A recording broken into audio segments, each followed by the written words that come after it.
किताब का नाम है फुलवारी, कक्षा 4, अपने आप 3, सत्यवादी हरिश्चंद्र।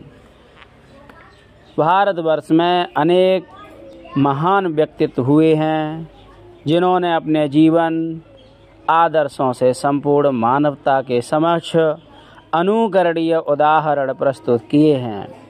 ऐसे ही एक महान व्यक्तित्व थे राजा सत्यवादी हरिश्चंद्र। राजा हरिश्चंद्र वह अपनी प्रजा में सत्यवादिता, दान और परोपकार जैसे गुणों के लिए प्रसिद्ध थे।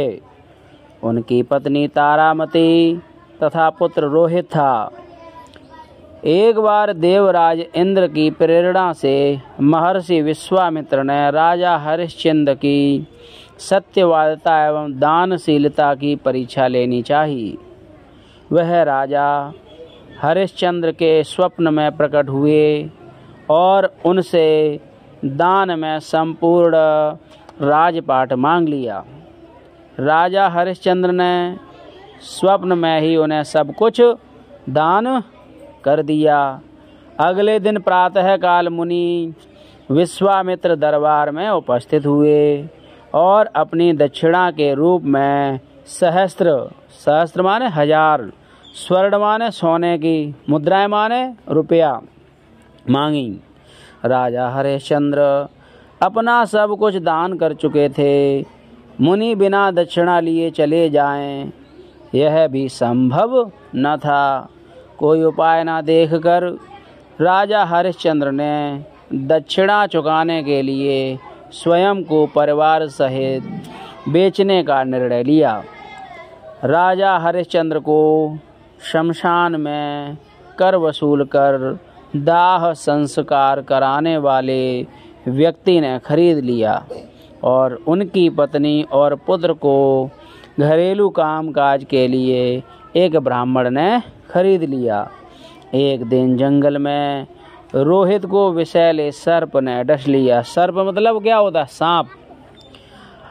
असहाय तारामती मृत पुत्र को गोद में उठाकर अंत्येष्टि माने क्या होता है? दाह संस्कार करना, मुर्दे को जलाना के लिए शमशान ले गई।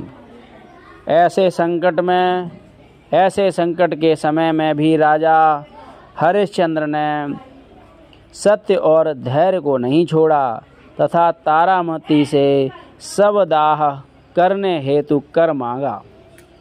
तारामती के पास कर देने के लिए कुछ भी नहीं था। विवश होकर वह अपनी धोती का आधा भाग फाड़ कर देने के लिए तत्पर तैयार हुई ही थी कि विश्वामित्र और देवतागण प्रकट हो गए। राजा हरिश्चंद्र परीक्षा में उत्तीर्ण हो चुके थे। सबने राजा के धैर्य, दानशीलता और न्याय की प्रशंसा करते हुए रोहित को जीवित कर दिया तथा राजपाट भी वापस कर दिया। तो ऐसे थे हमारे राजा सत्यवादी हरिश्चंद्र। इनके बारे में एक उक्ति है, चंद्र टरे सूरज टरे जगत व्यवहार, पै दृढ़ हरिश्चंद्र को टरे न सत्य विचार।